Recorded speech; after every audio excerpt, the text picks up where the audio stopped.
Selamat pagi semuanya. Perkenalkan nama saya Kevin Christopher dan di sini saya akan mempresentasikan hasil analisis lingkungan untuk PT Panorama Sentra Wisata. Nah, jadi PT Panorama Sentra Wisata ini didirikan pada tahun 1995 dan merupakan salah satu perusahaan travel terkemuka di Indonesia. Dengan lebih dari 1.000 karyawan di berbagai cabang, perusahaan ini menawarkan layanan perjalanan lengkap, termasuk paket wisata domestik dan internasional, reservasi hotel, transportasi, tiket pesawat, dan manajemen perjalanan korporat. Meraih berbagai penghargaan seperti Indonesia Leading Travel Company. Panorama juga mengembangkan platform digital B2B dan B2C untuk pemesanan perjalanan yang lebih cepat dan fleksibel. Untuk visinya sendiri, PT Panorama menjadi perusahaan pariwisata terintegrasi terdepan di Indonesia dan Asia Tenggara, yang dikenal atas inovasi, keunggulan layanan, dan kontribusi signifikan terhadap pengembangan industri pariwisata berkelanjutan. Visi ini mencerminkan ambisi Panorama untuk tidak hanya bertahan, tapi juga memimpin pasar dengan pendekatan progresif. Untuk misinya sendiri, Panorama menyediakan layanan pariwisata berkualitas bagi pelanggan domestik dan internasional, mengembangkan solusi perjalanan inovatif berbasis teknologi, mendukung ekonomi lokal melalui promosi destinasi wisata Indonesia, menjalin kemitraan global untuk memperluas pasar, dan yang terakhir menerapkan bisnis berkelanjutan yang peduli lingkungan dan komunitas. Untuk kurun strategisnya, dalam beberapa tahun ke depan, PT Panorama Sentra Wisata Tbk akan fokus pada beberapa inisiatif strategis utama. Yang pertama yaitu ekspansi jaringan dan layanan, lalu ada digitalisasi dan inovasi teknologi, ketiga ada peningkatan layanan MICE dan segmen korporat, yang keempat ada diversifikasi produk dan strategi pemasaran, dan yang terakhir ada penguatan pariwisata berkelanjutan. Nah, di sini ada finansial atau keuangan dari PT Panorama sendiri. Untuk likuiditas stabil dengan current dan quick ratio sekitar 1, tapi cadangan kasnya minim. Cash turnover-nya melonjak dari 7,5 di tahun 2021 dan naik menjadi 15,86. Lalu lebih tinggi lagi di tahun 2023. Untuk leverage-nya sendiri, di sini terlihat bahwa debt to asset ratio turun dari 0,70 ke 0,00 di tahun 2022, menandakan penghapusan ulang terhadap aset. Namun debt to equity-nya naik dari 1,32 ke 1,71. Untuk activity atau efisiensi, mereka ini meningkat di 2022, tetapi melemah di 2023. Untuk receivable turnover-nya meningkat, tapi total aset turnover-nya terlihat di sini stagnan di 0,00 tahun 2023. Lalu yang keempat untuk profitability, di sini gross profit margin-nya meningkat dari 9,67 ke 4,23. Lalu ROE-nya naik ke 17,43, tapi ROI-nya hampir nol. Lalu yang terakhir untuk valuation-nya, di sini market atau book-nya melonjak dari 337,16 ke 1,5 di tahun 2023, menandakan valuasi pasarnya tinggi.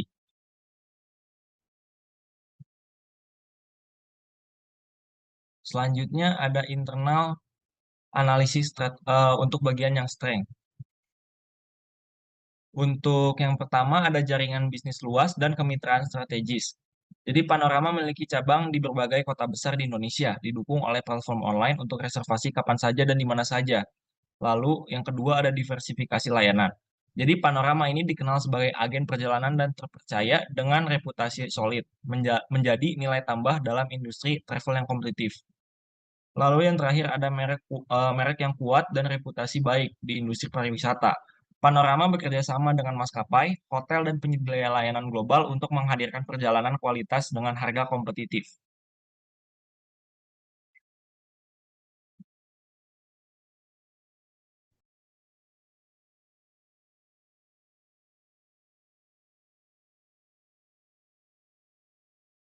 Lalu selanjutnya ada internal analisis di bagian weakness. Yang pertama, ketergantungan pada industri pariwisata yang fluktuatif. Jadi tren wisata global dan kondisi ekonomi sangat mempengaruhi industri perjalanan. Krisis seperti pandemi dapat menurunkan permintaan untuk panorama itu sendiri.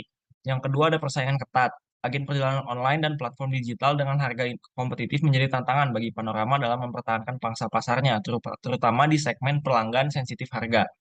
Yang ketiga ada ketergantungan pada maskapai dan hotel internasional.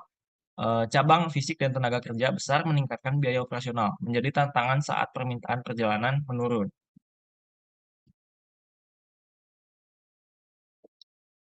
Nah, di sini tuh selanjutnya ada IVAS.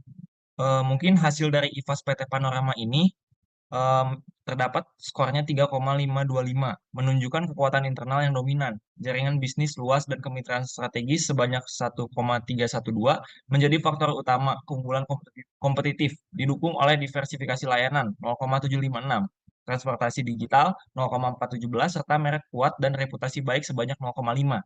Namun, pada tantangan seperti ketergantungan pada pariwisata, persaingan dengan otak, dan adaptasi teknologi yang lambat masih perlu diatasi untuk mempertahankan keunggulan.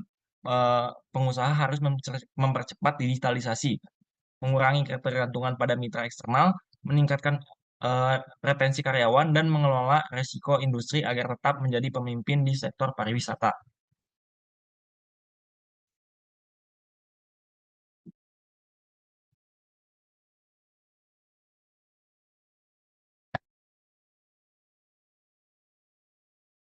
Selanjutnya ada external analysis di bagian opportunities. Yang pertama ada pertumbuhan wisatawan kelas menengah tumbuh, meningkatkan permintaan perjalanan. Nah, panorama ini dapat memperluas pasar dengan memanfaatkan tren wisata yang berkembang dan meningkatnya minat perjalanan. Yang kedua ada ekspansi digital dan aplikasi platform online meningkatkan jangkauan. Teknologi digital membuka peluang bagi panorama untuk meningkatkan visibilitas, menjangkau lebih banyak pelanggan, dan memperkuat posisi di pasar. Yang ketiga, ada wisata ramah lingkungan, permintaan ekowisata semakin besar. Panorama ini dapat menarik wisatawan peduli lingkungan dengan paket wisata berkelanjutan dan perjalanan rendah karbon.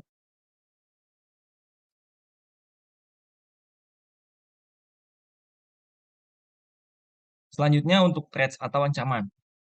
Fluktuasi nilai tukar, ketidakstabilan nilai tukar meningkatkan biaya perjalanan internasional, mengurangi minat pelanggan. Nah, nilai tukar yang tidak stabil ini dapat meningkatkan biaya perjalanan, memengaruhi harga layanan dan profitabilitas panorama.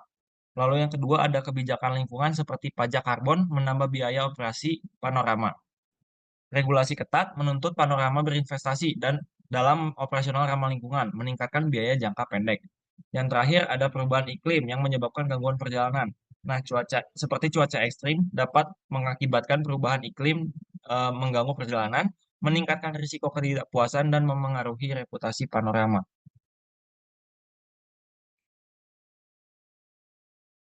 Nah, di sini ada untuk EVAS-nya.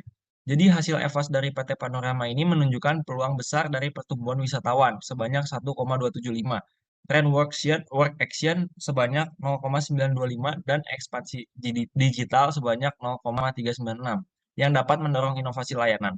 Namun, ancaman seperti persaingan OTA, fluktuasi nilai tukar, dan tren perjalanan mandiri perlu diantisipasi karena poinnya itu pada kecil dengan skor peluangnya 3,322, jauh lebih tinggi dari ancamannya 0,517. Panorama berada dalam posisi strategis untuk tumbuh dengan memanfaatkan digitalisasi dan wisata berkelanjutan sebagai diferensiasi utama.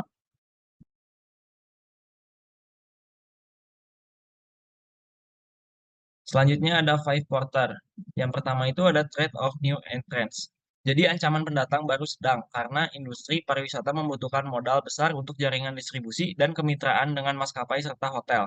Tapi digitalisasi memungkinkan startup masuk dengan model bisnis berbasis teknologi dan layanan online. Kedua ada bargaining power of suppliers. Jadi daya tawar pemasok tinggi, termasuk dari maskapai penerbangan dan hotel yang memiliki kontrol atas harga ketersediaan layanan. Fluktuasi harga tiket dan kebijakan mitra dapat mempengaruhi margin keuntungan panorama wisata. Yang ketiga ada threats of substitute of products and service. Jadi ancaman substitusinya tinggi. Dengan semakin populernya pemesanan langsung melalui situs maskapai, aplikasi online, dan platform OTA, wisatawan dapat mengatur perjalanan sendiri tanpa perlu agen travel. Yang keempat ada rivalry among exciting competitor. Persaingan dalam industri sangat ketat dengan adanya permainan pemain besar seperti Bayu Buana, Dwi Dayatur, Panorama JTB, serta pesaing berbasis digital seperti Tiket.com dan Traveloka. Diferensiasi layanan dan harga menjadi faktor utama dalam mempertahankan pangsa pasar. Yang terakhir ada relative power of other stakeholder. Jadi regulasi pemerintah, kebijakan visa, serta tren keberlanjutan mempengaruhi industri pariwisata. Program dukungan pariwisata lokal memberi peluang, tetapi peraturan yang berubah dapat menjadikan tantangan bagi perusahaan itu sendiri.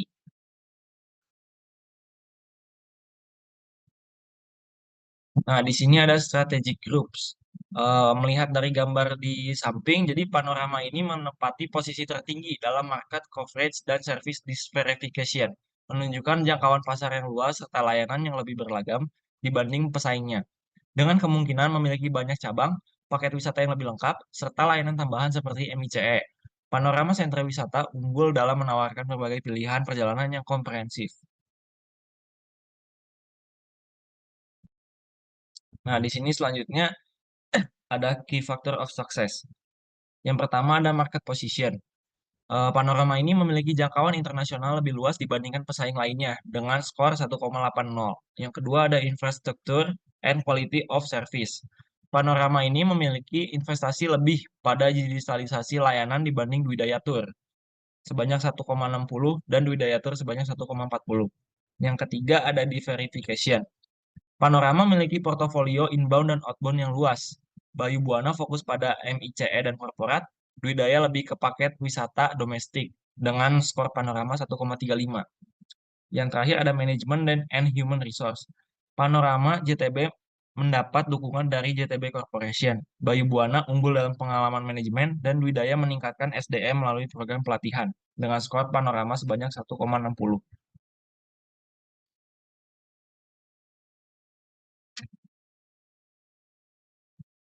Selanjutnya ada supply chain analysis. Untuk supply chain analysis ini terdapat 4 tahap. Yang pertama, mitra pemasok, yang di dalamnya ada maskapai, hotel, destinasi wisata, transportasi, dan visa. Lanjut ke PT Panorama Sentra Wisata TBK tersebut. Di dalamnya ada penyedia paket wisata, MICE, reservasi, corporate travel, dan umroh. Yang ketiga ada kanal distribusi dan pemasaran, cabang fisik, website, aplikasi, mobile, call center, agen, mitra lokal, dan digital platform. Lalu ke bagian akhir, yaitu konsumen akhir, wisatawan domestik dan internasional, korporasi, pemerintah, dan ekspatriat. Nah, di sini ada strategic analisis atau SFAS-nya. Jadi, berdasarkan strategic faktor analisis ini, Panorama memiliki kekuatan utama pada jaringan bisnis luas dan kemitraan strategis sebanyak 1,312, diversifikasi layanan sebanyak 0,756, serta merek kuat dan reputasi baik sebanyak 0,5, yang meningkatkan daya saing. Di sisi lain, eksternal ini mendapat pertumbuhan wisatawan sebanyak 1,275 dan ekspansi digital sebanyak 0,36 yang menjadi peluang besar untuk PT Panorama sendiri. Namun, perusahaan ini perlu mengantisipasi persaingan agen online dan tren perjalanan mandiri karena skornya bisa dibilang kecil. Agar tetap kompetitif, dengan strategi yang tepat, Panorama ini dapat terus berkembang dan memperkuat posisinya di industri pariwisata. Mungkin sekian presentasi yang dapat saya berikan. Mohon maaf jika ada kesalahan. Terima kasih.